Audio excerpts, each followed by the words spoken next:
Baik, bismillah. Assalamualaikum warahmatullahi wabarakatuh. Alhamdulillah, wassalatu wassalamu ala rasulillah wa ba'du.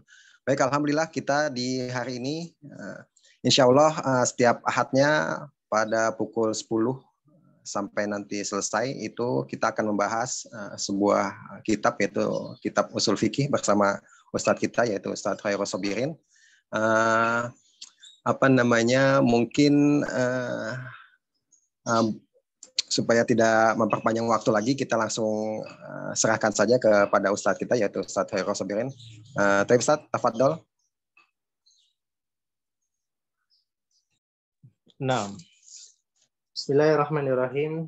Assalamualaikum warahmatullahi wabarakatuh. Innal hamdalillahi nahmaduhu wa nasta'inuhu wa nastaghfiruh wa na'udzu billahi min syururi anfusina wa min sayyiati a'malina may yahdihillahu fala mudhillalah wa may yudlilhu fala hadiyalah wa asyhadu an la ilaha illallah wahdahu la syarikalah wa asyhadu anna Muhammadan abduhu wa rasuluh. Allahumma salli wa sallim ala nabiyyina Muhammadin wa ala alihi wa ashabihi wa man tabi'ahum bi ihsanin ila yaumiddin, amma ba'du. Ikhwati wa akhwati rahimani wa rahimakumullah. Ahlan wa sahlan wa marhaban. Selamat bergabung kepada seluruh ikhwan dan akhwat dalam acara atau kajian perdana kita yang insya Allah akan kita rutinkan setiap ahad insya Allah dalam membahas salah satu ilmu yang mulia, yang merupakan ilmu yang agung, memiliki kedudukan yang tinggi dan sangat besar faidahnya. Dan sungguh Allah Subhanahu wa taala ya telah menurunkan Al-Quran, kitabnya, sebagai pembenar, membenarkan apa-apa yang telah berlalu dari kitab-kitab yang terdahulu, dan juga sebagai pelengkap, penutup, dan sebagai hakim untuk seluruh ajaran-ajaran para nabi dan rasul yang telah berlalu. Dan syariat Islam ini adalah penutup untuk seluruh syariat. Dan juga di dalam syariat ini terdapat karakteristik yang mulia dalam agama kita ini. Dari sisi otentiknya, kevalitannya, pasti asli dari Allah Subhanahu wa taala, dan juga keuniversalannya. Jadi seluruh ajaran Islam ini syariatnya mencakup segala konsep ya, aspek kehidupan kita. Baik dari sisi akidah, ibadah, muamalah, politik, akhlak, keseharian, cara berpakaian dan sebagainya. Sehingga Allah jadikan syariat ini relevan, ya, cocok untuk setiap zaman dan juga untuk setiap tempat. Bahkan dalam beberapa zaman, ya, pasti di setiap zaman itu akan berkembang, akan terus berkembang, sehingga terjadilah di situ hal-hal yang baru, kejadian-kejadian yang baru yang berkembang sesuai dengan perkembangan zaman dan tempat. Oleh karena itulah syariat Islam ini sebenarnya sangatlah mencakup segala hal tersebut, dari hukum-hukumnya yang secara rinci, yang telah tersusun dengan kaidah-kaidah dan asas-asas yang umum yang Allah tetapkan dalam kitabnya dan juga sunnahnya nabinya Shallallahu Alaihi Wasallam. Naam. Sehingga dari situ ya Allah Subhanahu wa taala menjelaskan segala hal. Baik itu sesuatu yang sudah terjadi maupun sesuatu yang sedang terjadi, bahkan sesuatu yang mungkin baru terjadi, itu pun Allah jelaskan hukum-hukumnya, hikmah-hikmahnya, sebab-sebabnya. Sehingga Allah Subhanahu wa taala menjadikan ya agama ini menjadi agama yang sempurna, cocok dan relevan untuk setiap waktu dan tempatnya. Dan Allah telah menjelaskan segala halnya. Allah Ta'ala berfirman, wa nazzalna 'alaikal kitaba tibyanan likulli syai'. Dan sungguh kami telah turunkan kepada engkau wahai Muhammad SAW Al-Quran sebagai apa? Penjelas untuk segala sesuatu. Oleh karena itulah ya para ulama dengan kesungguhan mereka dalam mereka meneliti apa-apa saja yang ada dalam kandungan Al-Quran dan Sunnah, mereka juga melihat dari sisi tuntutan dari bahasa Arab. Sehingga mereka bisa mengambil kesimpulan hukum, mengambil suatu inti dari permasalahan yang terjadi, sehingga mereka bisa mengeluarkan hal-hal yang menjadi solusi kehidupan manusia di zaman itu. Ya, dan tentu zaman kita akan terus berkembang. Zaman kita ini akan terus berubah. Berkembang dan berubahnya zaman dan tempat, tentu akan ada hal-hal baru yang mungkin kita tidak tahu secara spesifik, ya secara khusus hukum-hukumnya. Terkadang di zaman Nabi SAW ada sesuatu yang belum terjadi, namun di zaman para ulama setelahnya terjadi. Nah, bagaimana mereka memberikan penjelasan hukumnya secara detail dan tepat? Mereka mengambil dari kaidah-kaidah dan asas-asas yang dasar yang diambil dari dua wahyu yang mulia, yaitu Al-Quran dan Sunnah Nabi-Nya Sallallahu Alaihi Wasallam. Oleh karena itulah hal tersebut kita membutuhkan dasar-dasar dan ketentuan-ketentuan yang menjadi pedoman dan pegangan kita sebagai penuntut ilmu agar kita bisa mudah ya memahami kejadian-kejadian yang ada, namun hal tersebut tetap dalam koridor syariat yang diambil dari kaidah-kaidah yang tetap dan valid dari Al-Quran dan Sunnah itu sendiri. Dan juga dari apa-apa yang telah ditetapkan secara baik dari sisi-sisi kaidah bahasa Arab. Oleh karena itulah, di antara ilmu yang mulia tersebut yang bisa membantu kita dalam menyelesaikan suatu permasalahan yang mungkin itu belum terjadi di zaman Rasul atau mungkin di zaman orang-orang terdahulu sebelum kita, yaitu ada sebuah ilmu yang mulia, yaitu ilmu usul fikih. Yang mana ilmu ini sangat dibutuhkan oleh seluruh penuntut ilmu dan mereka harus mempelajarinya. Karena apa? Karena ilmu ini sangat penting untuk memudahkan kita di dalam memahami Al-Quran dan Sunnah Nabi-Nya Sallallahu Alaihi Wasallam. Dan insya Allah kita akan menggunakan kitab Al-Usul min Ilmil Usul, ya, yang dikarang dan ditulis sendiri oleh Syekh Muhammad bin Shalih Al-Utsaimin rahimahullah. Dan beliau menulis risalah mukhtasar ini ya sebenarnya untuk kurikulum kelas 3 SMA ya yang ada yang di Ma'had Ilmi, yang mana kurikulumnya ini di bawah naungan Jamiatul Imam Muhammad bin Saud. Nah, sebenarnya ada silabusnya ya, ada RPP-nya di buku ini. Nah, tujuan kita mempelajari kitab ini sebenarnya dengan menggunakan kitab ini, di antara tujuannya adalah yaitu memberikan pengenalan yang baik tentang bentuk secara ringkas dari pokok-pokok ilmu ini dan juga asas-asasnya yang umum.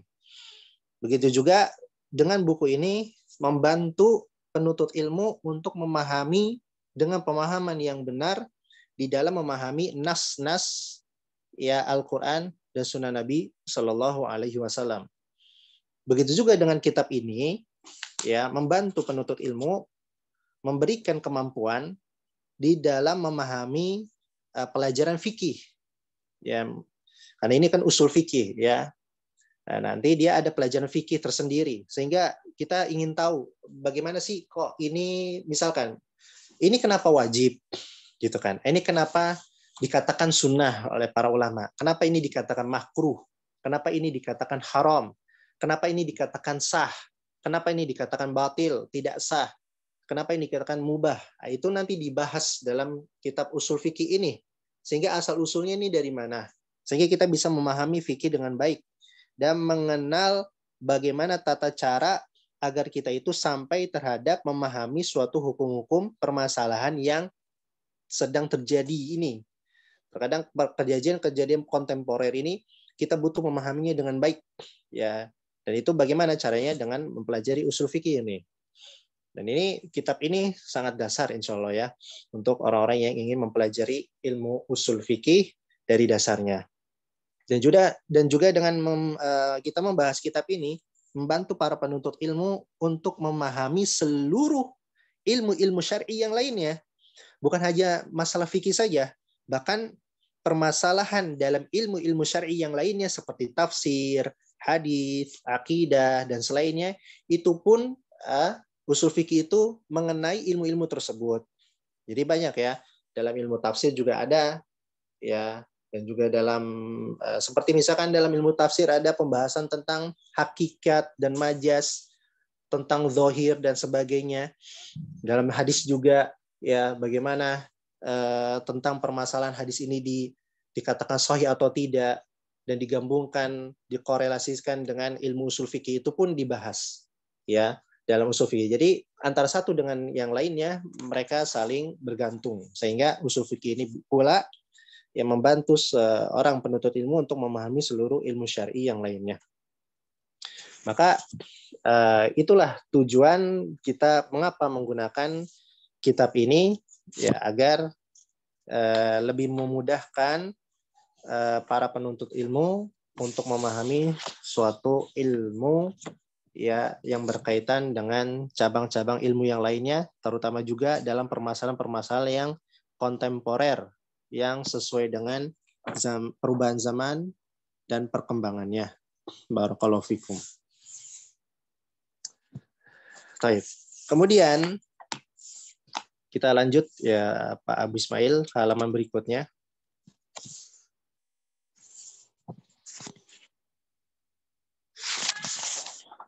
6. Cuman di situ sepertinya kalau di saya, kalau ini kan pembahasannya langsung ad-darsul awal. Ini apa-apa. Jadi kita menggunakan buku kurikulum yang dipakai oleh Mahat Ilmi yang ada di Saudi. Nah, ini buku ini dia terbagi dua, yaitu fase untuk semester awal dan fase untuk semester kedua atau semester ganjil dan semester genap. Nah, kalau di buku yang saya pegang di halaman 7 itu ada judul Muqarrar Al-Fasli Dirasi Al-Awwal, yaitu kurikulum atau RPP ya, atau silabus semester awal. Kemudian di halaman 9-nya itu pembagian muqarrarnya, kurikulumnya. Jadi ada beberapa pekan. Di sini rata-rata ada 15 pekan. Para penulis atau penyusun muqarrar ini,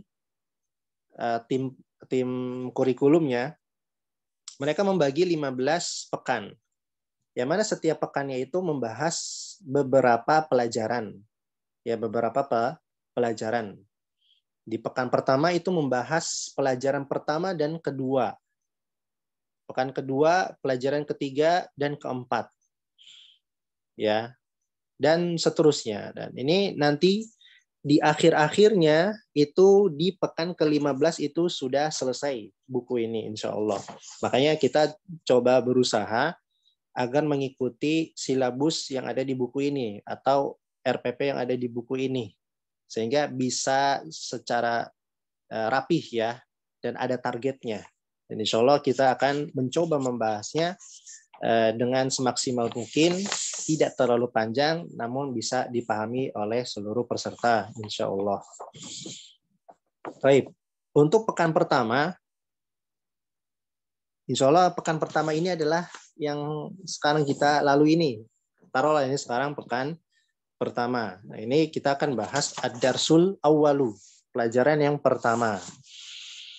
Di situ para peserta bisa melihat ad-darsul awwalu, pelajaran pertama, ta'rifuhu, yaitu pengertian usul fiqhi yu'rafu bi'tibarain.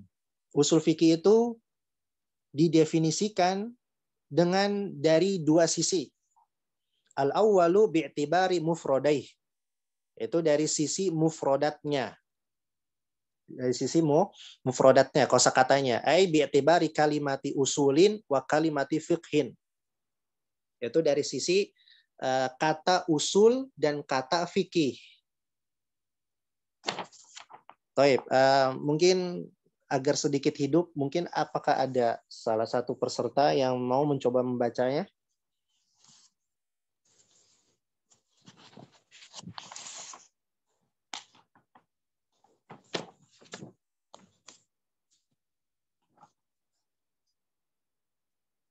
Mungkin yang punya kemampuan sedikit bahasa, tidak apa-apa, dicoba. Salah pun tidak apa-apa, sama-sama belajar insya Allah.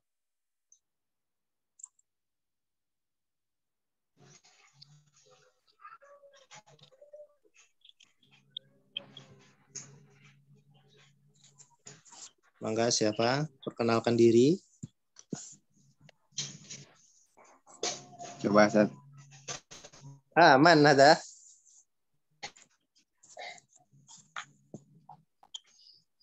Man mana? Abu Hafid? Pak Erwin? Tapi sinyalnya putus-putus Ustaz. Putus-putus. Pak Abu Ismail, sinyal Ana gimana di tempat antum, Pak Abu Ismail? Bagus Ustaz. Bagus. Alhamdulillah. Berarti Mangga Pak Erwin, kalau mau dibaca coba. Dari usul Ustaz. Fal usul. Ayo naam. Fal usulu naam. Fal usul jam'u aslin. Wa huwa ma yabni alaihi ghairu. Wa Ghairu wa ghairi.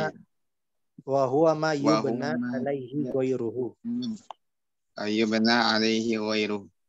Wa min dzalika aslul jidari wa huwa asasuhu. Wa aslu syajarati alladhi yatafarra'u minhu a'dhana Aqsanuha.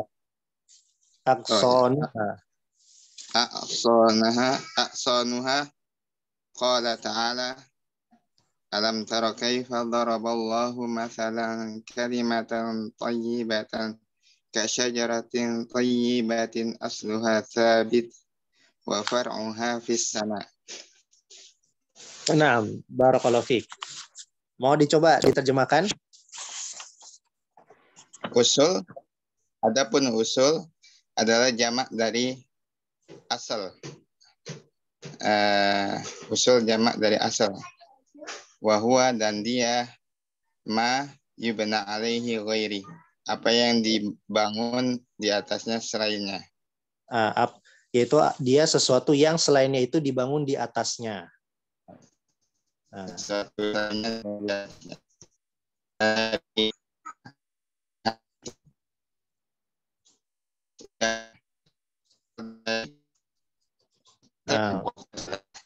Suaranya terputus-putus Pak Erwin.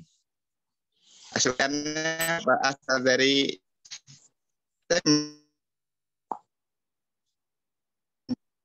pondasi apa?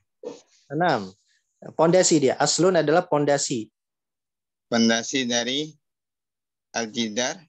Jidar bukan dinding, tembok. Aslul jidar, aslul jidar, yaitu asal dari tembok, wahwa asasu, maksudnya adalah pondasi tembok. Ya, dan dia pondasinya. Wa aslus syajarah, dan dia akar atau pondasi dari pohon yang yatafarra'u minhu yang bercabang darinya. Yang bercabang darinya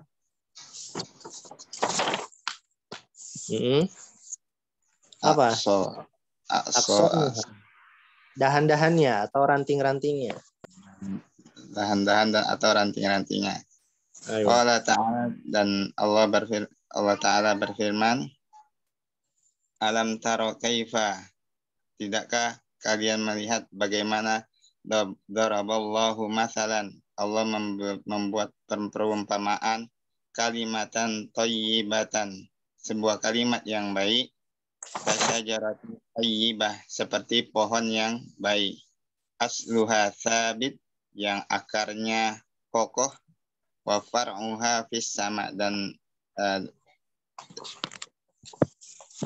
cabangnya menjulang ke langit. Nah, barakallahu fiik. Masya Allah. Kabar. Taib ikhwah wa akhwat sekalian. Jadi kata usul itu jam'u aslin. Dia jamak plural dari kata asal. Asal itu wa huwa ma yubna alaihi ghairuhu, yaitu yang mana sesuatu yang lain tersebut dibangun di atasnya. Wa min dzalika aslul jidar. Maka asal tembok itu adalah asasnya, pondasi. Jadi bangunan dia harus memiliki asalnya, pondasi. Kalau bangunan nggak punya pondasi akan runtuh, dia butuh asal. Ya. Wa aslu syajarah alladhi yatafarra'u minhu aqsanuha. Dan akar, ya, asal syajarah itu akar pohon. Yang mana dari akar pohon tersebut bercabanglah ya berbagai dahan dan ranting. Oleh karena itulah Allah Ta'ala berfirman, Alam tara kaifa daraballahu mathalan kalimatan thayyibah. Tidakkah kamu perhatikan bagaimana Allah memberikan perumpamaan kata yang baik? Seperti apa perumpamaannya? Seperti pohon yang baik. Pohon yang baik di sini adalah maksudnya pohon kurma ya. Asluha sabit, yang mana akar pohon tersebut kokoh, kuat. Asluha, akarnya. Wa far'uha, dan cabangnya itu menjulang kemana? Fis sama, ke langit. Makanya kalau teman-teman melihat pohon kurma itu sangat besar dan kokoh dia itu. Karena apa? Akarnya kuat. Nah, kemudian mungkin biar Ana saja yang baca ya, biar waktunya sesuai dengan kadar waktu. Tapi nanti nggak apa-apa, sesekali setiap pertemuan Ana akan minta 1 atau 2 orang baca beberapa kalimat untuk ada partisipasinya. Baik, kemudian al-fiqhu lughatan, itu usul ya, baru kata asal, usul. Sekarang kita berpindah ke kata fikih. Al-fiqhu lughatan al-fahmu, fikih secara bahasa adalah al-fahmu, pemahaman. Wa minhu qauluhu ta'ala, dan diantaranya sebagaimana firman Allah Ta'ala, wahlul 'uqdatam min lisani.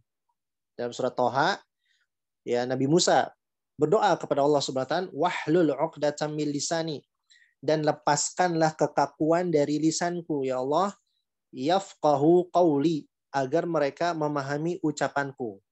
Syahidnya di mana? Yafqahu, dari kata fiqhun, ya faqaha yafquhu, fiqhun, maknanya la fahima yafhamu fahmun, yafqahu yafhamu, agar mereka memahaminya. Nah, ini secara bahasa. Wastilahan, namun fikih secara istilah, kita bahas fikihnya. Ma'rifatul ahkami syar'iyyatil amaliyati biadillatiha tafsiliyati. Fikih itu adalah mengenal atau mengetahui hukum-hukum syar'i. Hukum syar'i yang mana? Amaliyah. Itu yang dilakukan oleh anggota tubuh. Amaliyah. Biadillatiha at-tafsiliyah. Dengan dalilnya yang secara terperinci. Dengan dalilnya yang secara terperinci. 6.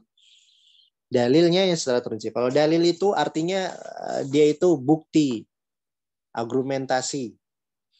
Ya, jadi dalil itu ada 2, teman-teman sekalian. Dalil sam'i, yang pertama dalilun sam'iyun, wasani dalilun aqliyun, yang kedua dalil aqli. Yang pertama dalil sam'i. Dalil sam'i itu apa?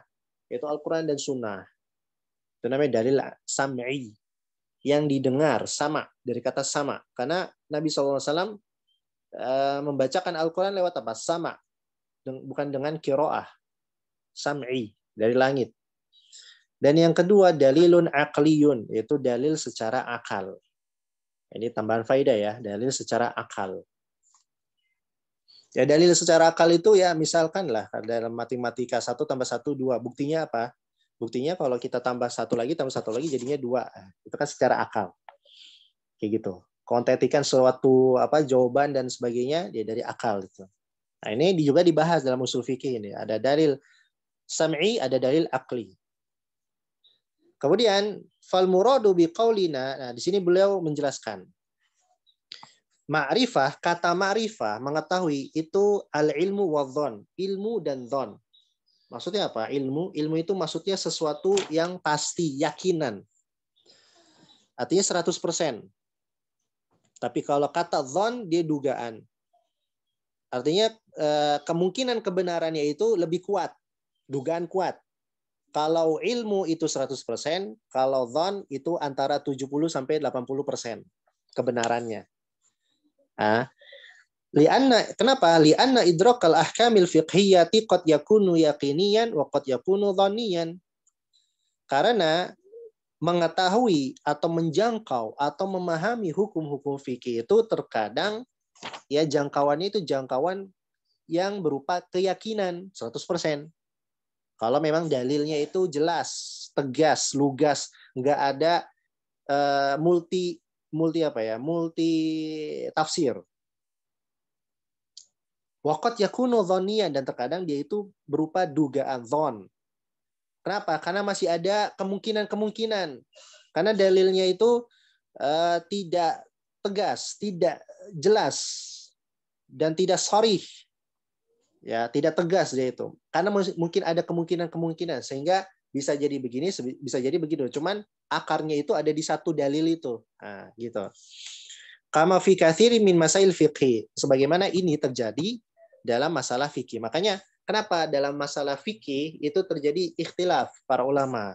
Ada yang mengatakan misalkan sutroh. Ada yang mengatakan sutrohnya kalau pakai sutroh itu wajib. Ada yang mengatakan sunnah. Gitu kan. Dan dalam masalah-masalah yang lain itu dari sisi apa? Dari sisi suatu dalil, para ulama mendatangkan dalil tertentu yang seakan terkesan dia itu adalah kewajiban. Ternyata ada dalil lain yang menjelaskan ternyata itu bukan wajib, bahkan penekanan, sehingga di sini ambil lagi bukan wajib. Bisa jadi ini sunnah muakkadah atau hanya sekadar sunnah.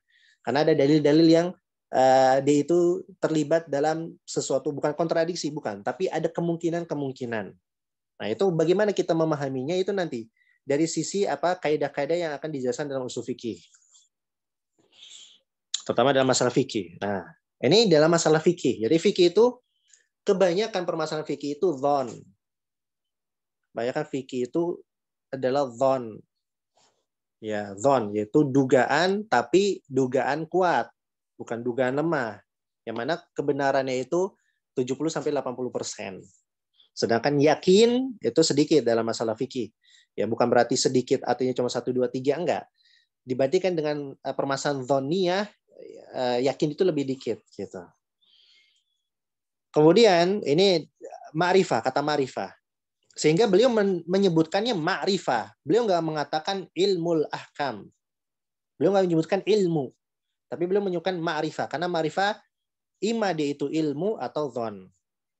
Ima dia itu yang yakin 100%, sudah jelas, tegas, atau dia itu dhon, yang ada kemungkinan-kemungkinan. Bisa ini, bisa itu. Tergantung kekuatan dalilnya. Wal muradu biqaulina al-ahkamu syar'iyyah, yang dimaksud dengan perkataan kami, hukum syar'iyyah, yakni maksudnya adalah al-ahkamu mutalaqqatu minasyar', yaitu hukum-hukum yang diambil dari syara'. Seperti apa? Kal wujubi wa tahrim, seperti wajib, haram. Nah, ini kan hukum syar'i. Hukum syar'i yang diambil dari syariat Al-Qur'an dan Sunnah. Ya, seperti aqimis shalah. Tegakkanlah salat. Nah, hukumnya apa? Wajib menegakkan salat. Dari mana? Yaitu dari perintah. Itu dari syariat. Baik. Fa kharaja bihil ahkamul aqliyah. Maka dari kata ahkamu syar'i ini keluarlah, bukan dari pembahasannya itu hukum-hukum akal. Hukum-hukum akal. Kama rifati anal kulla akbar minal juz. Yaitu seperti apa? Bahwasannya semua itu lebih banyak dibandingkan sebagian. Ya kan? 3 itu lebih banyak dibandingkan 1. Gitu kan? 4 itu lebih banyak dibandingkan 2. Itu secara akal. Ini nggak masuk dalam hukum syar'i. Atau wal ahkamul adiyah, atau hukum secara adat, secara kebiasaan. Ka'ma'rifati nuzulil talli fil lailati syatiyah idza kana al-jawwu sahwan. Itu seperti apa? Turunnya gerimis atau bekas embun di pagi hari gitu kan. Pada saat atau malam yang dingin, sedangkan cuaca masih malam hari nih, tapi cuacanya dingin, tapi awannya tidak mendung, cerah aja, ada bulan kelihatan. Nah, itu adanya embun. Nah, ini menandakan bahwasannya tadi malam tuh dingin gitu. Atau kita melihat mendung, wah sebelah sana mendung, ini kayaknya bakal turun hujan. Itu kan ahkam adiyah. Biasanya kalau mendung turun hujan, biasanya, walaupun tidak pasti, ya kan? Tapi biasanya seperti itu. Maka model-model seperti itu keluar dari hukum-hukum syariah, karena hukum syariah itu membahas tentang halal, haram, wajib, mubah, makruh, dan seterusnya. Dan nanti ada pembahasannya. Wal muradu biqaulina al-amaliyatu, maksud kami dari perkataan al-amaliyah, ma la yata'allaqu bil i'tiqad kas-shalat wa zakah, yaitu yang tidak berhubungan dengan permasalahan keyakinan, i'tiqad, akidah. Ya, kas-sholati wa zakah, seperti salat dan zakat. Salat dan zakat itu termasuk amaliyah, bukan i'tiqadiyah. 6. Fa kharaja bihi ma yata'allaqu bil i'tiqad ka tauhidillahi wa ma'rifati asma'ihi wa sifatih. Maka keluar dari pembahasan ini sesuatu yang berkaitan dengan i'tiqad, seperti apa? Mentauhidkan Allah, mengenal asma dan sifatnya, perkara-perkara ghaibiyah, neraka, surga, pembalasan. Fala yusamma dzalika fiqhan fil istilah. Itu semua dalam masalah i'tiqad tidak dinamakan fikih secara istilah. Karena secara istilah kan yaitu mengenal hukum-hukum syar'i amaliyah. Ya, bukan i'tiqadiyah. Walaupun para ulama mengatakan akidah itu termasuk fikih. Ya, dia termasuk dalam hadis Nabi SAW, man yuridillahu bihi khairan yufaqihu fid din. Barang siapa yang dikehendaki kebaikan oleh Allah, maka Allah akan berikan dia fikih dalam agama. Nah, ini mencakup dalam masalah akidah, masalah amaliyah. Ya. Bahkan para ulama mengatakan akidah itu termasuk fikih akbar. Sedangkan amaliyah itu fikih asghar. Ya, sebagaimana yang dinisbatkan kepada Al-Imam Abu Hanifah. Beliau menulis kitab tentang akidah, yaitu Fiqhul Akbar. Ya, walaupun termasuk akidah itu secara keumuman itu termasuk fikih dalam agama. Ya, tapi ya secara khusus, secara istilah akidah bukan dalam masuk pembahasan fikih, karena pembahasan fikih yang dimaksud dalam istilah adalah permasalahan amaliyah, yaitu apa yang dilakukan oleh anggota badan kayak sholat, zakat, zikir, puasa, haji, dan sebagainya. Wal muradu biqaulina min adillatiha at-tafsiliyah, dan yang dimaksud dari perkataan kami yaitu diambil dari dalil-dalil yang tafsil, yang terperinci. Ya, ini maksudnya adalah adillatul fiqhi al-makrunah bimasail fiqhi at-tafsiliyah. Itu dalil-dalil fikih yang berending atau disertai dengan permasalahan-permasalahan fikih yang tafsil, yang terperinci. Fa kharaja bihi usulul fiqhi. Nah, maka keluar dari pembahasan fikih secara istilah ini yaitu pembahasan usul fikih. Usul fikih itu bukan fikih secara istilah, karena dia berbeda lagi nanti. Ini kita masih membahas tentang permasalahan usul dan fikih ya dari kalimat ini. Jadi jangan tersamarkan dalam usul fikih. Ini kita belum masuk dalam usul fikih secara ilmunya. Kita masih membahas tentang masalah kata fikihnya ini. Ya. Baik, sebelum saya selanjut, suara masih jelas ya? Masih, Ustaz. Jelas, Ustaz. Jelas, Ustaz. Siap. Tetap semangat. Jangan pusing.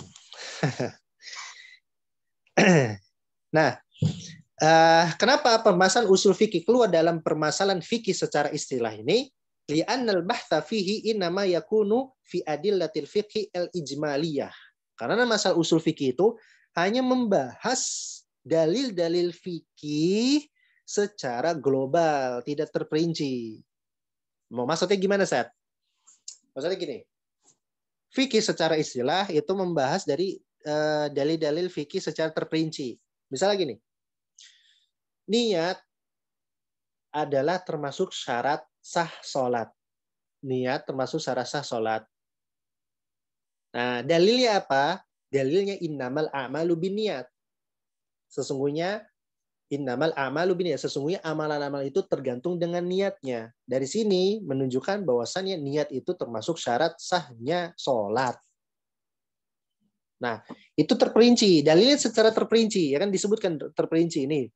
Niat itu syarat salat. Dalilnya apa? Rinciannya ini innamal a'malu binniyat. Kenapa? Karena amalan itu tergantung niat. Kalau nggak ada niat, amalannya nggak diterima, nggak sah gitu. Ini dalil secara terperinci dalam fikih, ini fikih secara istilah. Tapi dalam usul fikih dia menjelaskan dalil secara umum, secara global saja. Seperti apa? Al-amru yadullu ala wujub. Perintah itu menunjukkan wajib. Udah gitu aja. Nggak disebutkan terperincinya. Kecuali menyebutkan contoh. Contohnya gimana? Kalau al-amru ya dulu ala wujub. Perintah itu menunjukkan kewajiban.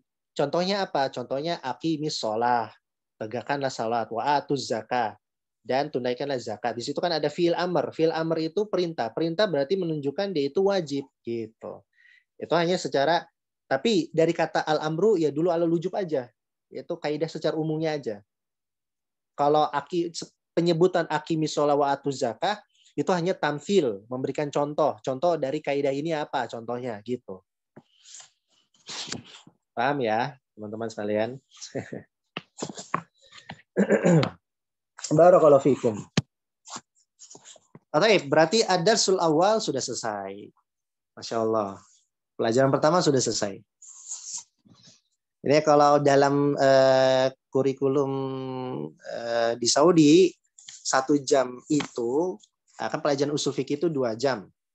Berarti 1 jam itu 1 dars. 1 jam pelajaran itu 40 menit. Ya kan? Tapi kita bisa menyelesaikannya dalam kurun waktu kurang dari 40 menit. Masya Allah. Berarti menunjukkan bahwasanya orang Indonesia itu insya Allah orang-orang yang cerdas dan paham. Baik, kita masuk ke halaman 12. Ad-darsus tsani, pelajaran yang kedua.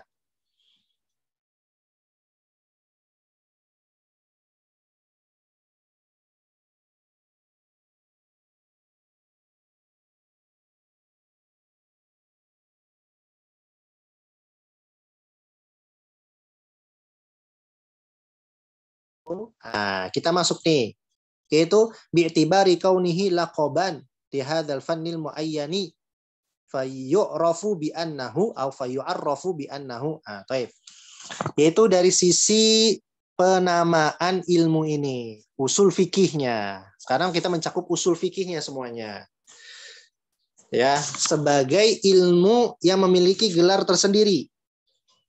Yang dia ini adalah ilmu, disiplin ilmu yang tersendiri. Apa maksud dari usul fikih? Baik.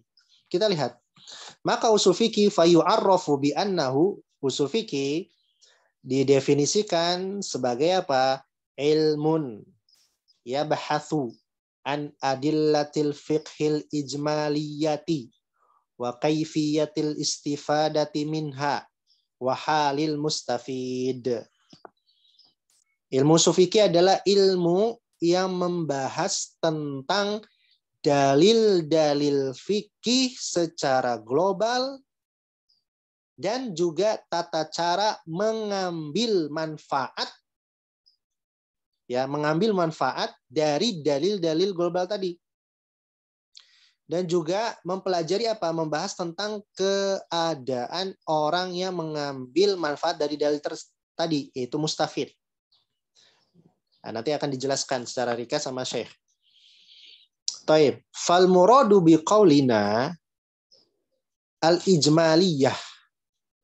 Ijmaliyah secara global maksudnya apa? Al-qawaidul 'ammah mithlu qaulihim al-amru lil wujub wan nahyu lit tahrim. Kaidah itu ijmaliyah itu maksudnya adalah kaidah secara umum. Kaidahnya aja, penyebutan kaidah. Penyebutan ketentuan poin secara umumnya. Seperti ucapan para ulama, perintah itu menunjukkan wajib. Ini kan kaidah umum doang. Dalil secara kaidah umum aja. Kalau perintah itu menunjukkan wajib. Wa nahyu li tahrim, kalau larangan itu menunjukkan keharaman. Wasihatu taqtadin nufudz. Dan kesahan suatu amalan, suatu ibadah itu menuntut adanya apa? Pengaruh, otoritas, artinya udah sah, yaitu tetap berjalan. Fakharaja bihi al-adillatu tafsiliyah, maka pembahasan ijmaliyah ini keluar darinya pembahasannya apa? Dalil-dalil secara terperinci. Karena yang diinginkan itu hanya kaidah umum aja. Perintah itu ya untuk wajib, larangan itu untuk yang haram, dan seterusnya. Berbeda dengan tafsiliyah yang tadi saya sebutkan. Niat itu adalah syarat sah sholat. Dalilnya apa? Dalilnya innamal amalu biniyat. Dari mana? Bahwasanya amalan itu tergantung niat. Kalau nggak ada niat berarti amalannya tidak sah. Berarti ini menunjukkan bahwasanya niat itu adalah syarat sahnya sholat. Itu kan tafsil, terperinci. Tapi kalau global hanya nyebutin perintah yang menunjukkan dia itu wajib. Gitu. Fala tuzkaru fi usulil fiqhi illa ala sabili tamthil lil qaidati, maka tidak disebutkan. Dalil secara terperinci itu tidak disebutkan dalam usul fikih kecuali dalam satu keadaan apa? Untuk memberikan contoh. Contoh untuk apa? Contoh untuk kaidah ini yang tadi saya sebutkan. Misalkan wan nahyu li tahrim. Larangan itu menunjukkan keharaman. Nah, kaidah umum ya. Kemudian Taif. Contohnya apa? Nah, contohnya apa? Baru kita sebutkan dalil rincinya. Contohnya apa? Wala tusyriku bihi syai'a. Janganlah kalian mempersekutukan Allah dengan sesuatu apapun. Berarti ini menunjukkan apa? Menunjukkan bahwanya syirik itu adalah haram. Ini contoh untuk kaidah an-nahyu li tahrim. Nah, jadi penyebutan dalil di situ secara rinci ayat Al-Qur'an atau hadis Nabi SAW itu hanya sebagai contoh saja, ya sebagai contoh. Kalau itu disebutkan dalam ilmu usul fikih. Nah, itu yang dimaksud dari paragraf ini. Wal muradu biqaulina wa kaifiyatul istifada minha. Maksud dari perkataan kami yaitu tata cara mengambil manfaat darinya, dari kaidah umum tadi.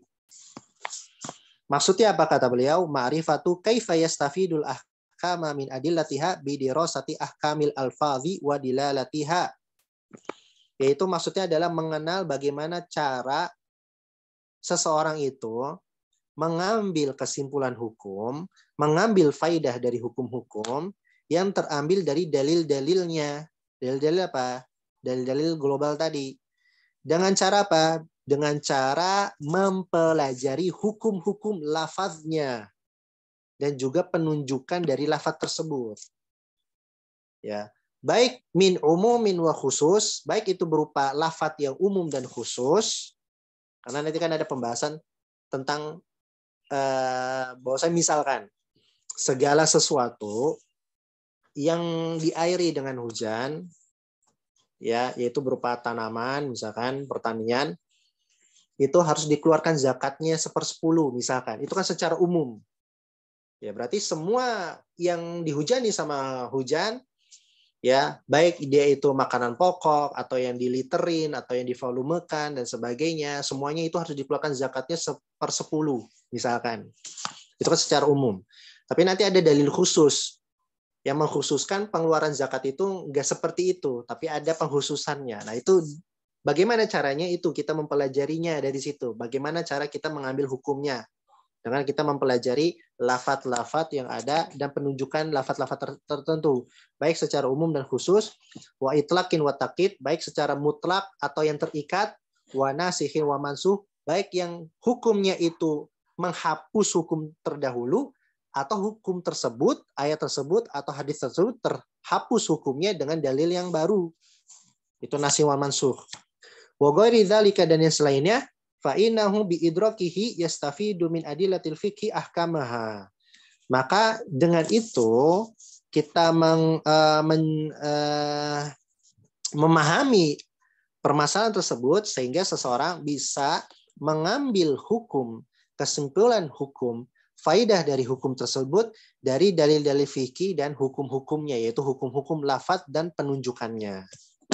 Nah, itu yang dimaksud dengan tata cara mengambil faidah dari dalil-dalil ijmaliyah tadi. Itu dibahas dalam usul fikih. Bagaimana cara kita memahami suatu dalil yang umum terhadap yang khusus. Bagaimana kita mau tahu itu mutlak atau dia itu terikat, itu kita mempelajarinya di situ. Wal muradu biqaulina wa halul mustafid, dan juga mempelajari keadaan mustafid. Mustafid itu ma'rifatu halil mustafid wal mujtahid, yaitu mengenal atau mengetahui kondisi seorang mujtahid. Summiya mustafidan li'annahu yastafidu binafsi al-ahkama min adillatiha li bulughihi martabatal ijtihad. Seorang mujtahid dikatakan mustafid. Kenapa? Karena dia mengambil faidah, manfaat dengan dirinya sendiri, hukum-hukum yang terambil dari dalil-dalil tadi. Untuk apa? Untuk mencapai derajat ijtihadnya. Karena dia bersungguh-sungguh. Ini hukumnya haram apa halal nih? Nah, kalau seandainya dia haram, apakah ada dalil lain yang memalingkan hukum haramnya menjadi makruh? Atau mungkin dia hukum haramnya itu sudah terhapus dengan hukum yang lain, dengan dalil yang lain. Nah, itu dicari sama dia. Nah, berarti dia kan istifadah, yastafid hukum. Sehingga dia bersungguh-sungguh, akhirnya dia menjadi mujtahid. Nah, tapi mujtahid ini, ya kata beliau, fa ma'rifatul mujtahid wa syurutil ijtihad wa hukmuhu wa hukmihi wa nahwi dzalika yubhatsu fi usul fiqh.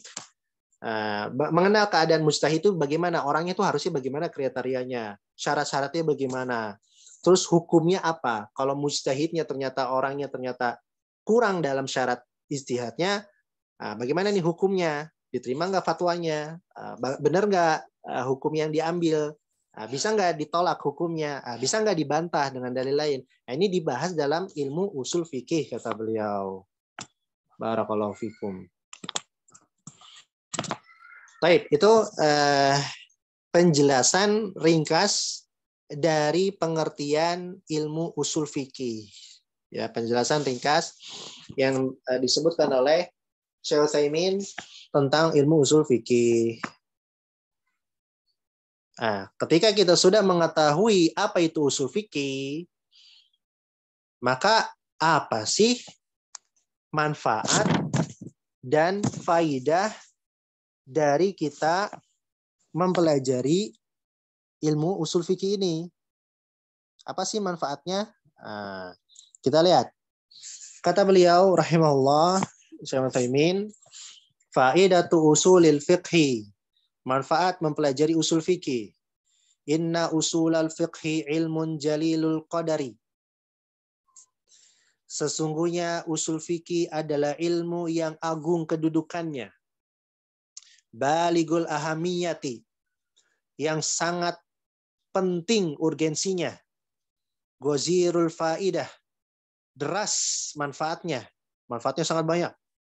Faidatuhu, faidahnya apa? At-tamakkunu min husuli qudratin yastati'u bihal mujtahidu istikhrajal ahkami syar'iyyati min adillatiha ala ususin salimatin. Inti faidahnya apa? Yaitu memungkinkan seorang mujtahid memiliki kemampuan untuk mengeluarkan hukum-hukum syar'i dari mana? Dari dalil-dalilnya, dari dalil-dalil usul fikih tersebut, di atas apa? Di atas kaidah atau pondasi yang selamat, pondasi yang benar. Jadi nggak asal-asalan.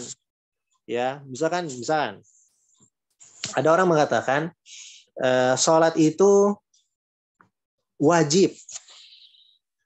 Sholat itu wajib. Apa? Kenapa bisa wajib? Gitu kan? Kenapa? Karena ya al-amru lil wujub. perintah itu menunjukkan kewajiban. Loh kok bisa? Bagaimana? Dari mana dalilnya? Dalilnya dari firman Allah Ta'ala. Wa aqimis sholah. Dan tegakkanlah sholat. Di sini Allah memerintahkan ya kita atau Nabi Muhammad SAW untuk menegakkan sholat. Berarti perintah kalau tidak dilaksanakan nanti akan ada hukuman dan itu menunjukkan kewajiban. Nah, dari situ kan dia punya asas yang kuat sehingga apa yang dia keluarkan fatwanya benar karena di atas asas yang selamat. Tapi kalau ada yang mengatakan ya kan sholat itu nggak wajib. Kenapa? Karena nggak setiap perintah itu wajib.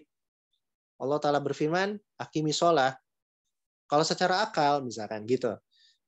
Terkadang kita kalau diperintahkan mau nggak mau ya kadang dihukum kadang enggak ya. Ini kan kengacoan gitu kan. Karena dia tidak paham maksud dari mempelajari usul fikih dan asasnya bagaimana. Sehingga kan karena Al-Quran dan Sunnah itu kan diturunkan oleh Allah dan Rasulnya. Dan itu harus sesuai dengan kaidah bahasa Arab. Bagaimana kaidah bahasa Arabnya? Dan itu dibahas dalam usul fikih juga. Nah ini faidah dari usul fikih intinya itu. Memberikan kemampuan, kemungkinan terbesar seseorang itu bisa memiliki kemampuan untuk mengeluarkan hukum-hukum dari dalil-dalilnya, dari Al-Quran dan Sunnah, dan juga dari kaidah-kaidah umum yang sesuai dengan ilmu-ilmu yang sesuai dengan kaidah yang ada. Sehingga dia bisa mengeluarkan hukum tersebut dengan benar sesuai dalil yang bisa dipertanggungjawabkan, bukan hanya sekedar yang penting ada dalil yang enggak. Wa awwalu man jama'ahu fannan mustaqillan al-Imam Syafi'i Muhammad bin Idris rahimahullahu taala.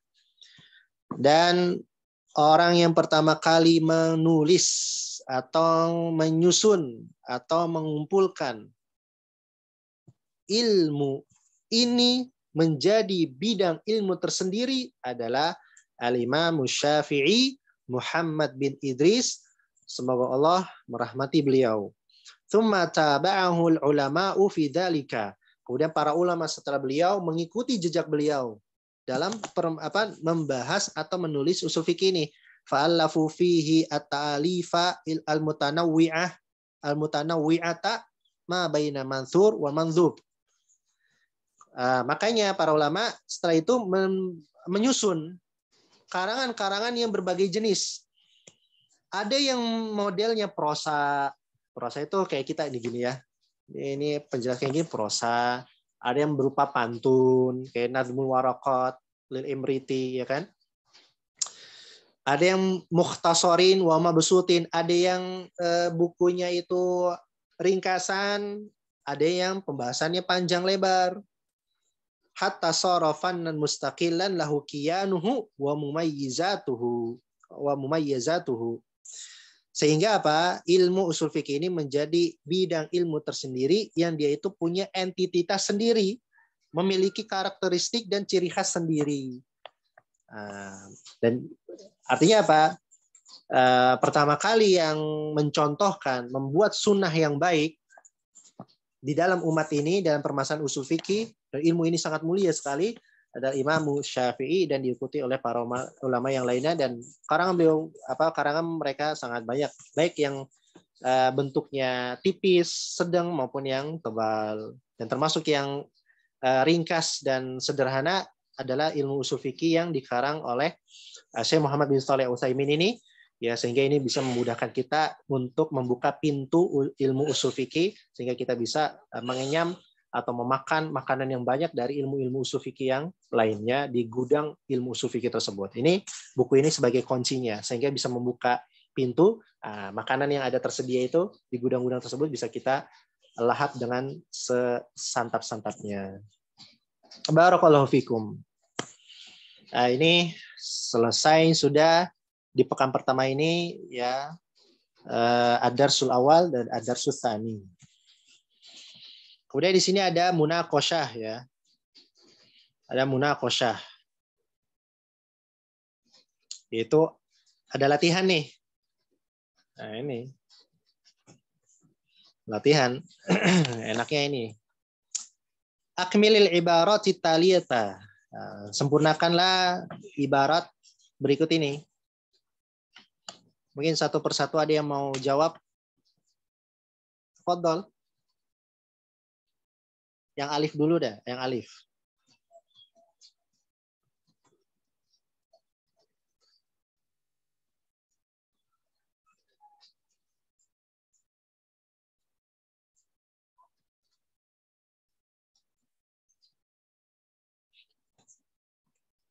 Bagaimana peserta? Ada yang mau nyoba? Suara masih jelas ini, suara? Jelas Ustaz.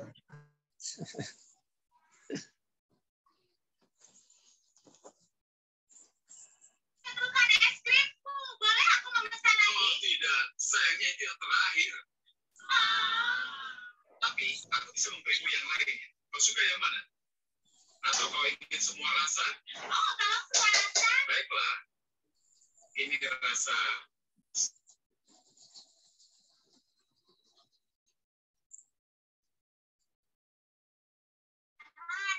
Yang pertama. Pak Erwin.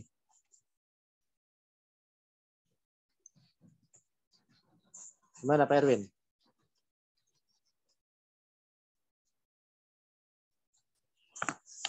Nggak ada ini yang mau nih.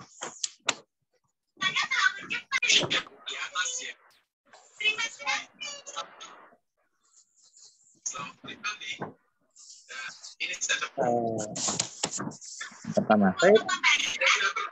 Gimana Pak Erwin? Sama-sama. Nah ini seperti ada gangguan. Ada es krim raksasa di kolam.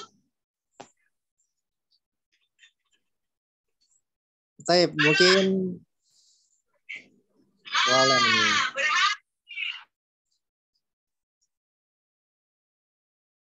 Taib, gimana Pak Abu Ismail? Ini mungkin jawabnya nggak nanti aja Ustadz, biar belajar dulu. Kayaknya sih di study itu belum tentu hafal juga tadi Ustadz. Oh gitu ya. Emang sih ini dijawabnya harus langsung ini, nggak boleh balik-balik kertas ini. Nah Ustadz, jadi maksudnya biar baca dulu, terus jangan lihat ini terus baru coba jawab. Tadi sekali mungkin masih agak susah gitu hafal Ustadz. Khairan salat. Taib, mungkin buat PR ini semuanya ya, cobalah dicoba. Nanti mungkin pertemuan yang akan datang kita bahas bareng-bareng. Nanti tinggal lihat, dikoreksi apakah semuanya sesuai dengan jawabannya yang benar atau tidak, sehingga bisa melihat kemampuannya. Nanti kita akan tentukan berapa nih nilainya, berapa nih nilainya. Insya Allah ya. Baik. Siap Ustaz, insya Allah. Baik, mungkin ini saja. Ana masih belum bisa buka forum tanya jawab dulu, ya karena masih ada sedikit urusan yang harus diselesaikan. Semoga Allah Subhanahu wa taala memberikan manfaat kepada kita semua atas apa yang telah Allah berikan kepada kita pada hari ini. Dan semoga Allah Subhanahu wa taala memberikan keberkahan kepada kita semua. Wassallallahu wasallam ala nabiyina Muhammad. Mohon maaf yang sebesar-besarnya apabila ada kata-kata yang salah dari saya pribadi. Sallallahu wasallam ala Muhammad. Subhanakallahumma wa bihamdika asyhadu an la ilaha illa anta astaghfiruka wa atubu ilaik. Assalamualaikum warahmatullahi wabarakatuh. Waalaikumsalam warahmatullahi wabarakatuh. Ustaz. Insyaallah pekan depan kita ketemu lagi, dicoba dijawab, nanti kita akan bahas bersama. Baik, terima kasih. Wassalamualaikum warahmatullahi wabarakatuh. Alhamdulillahirabbil alamin. Assalamualaikum warahmatullahi wabarakatuh. Waalaikumsalam warahmatullahi wabarakatuh.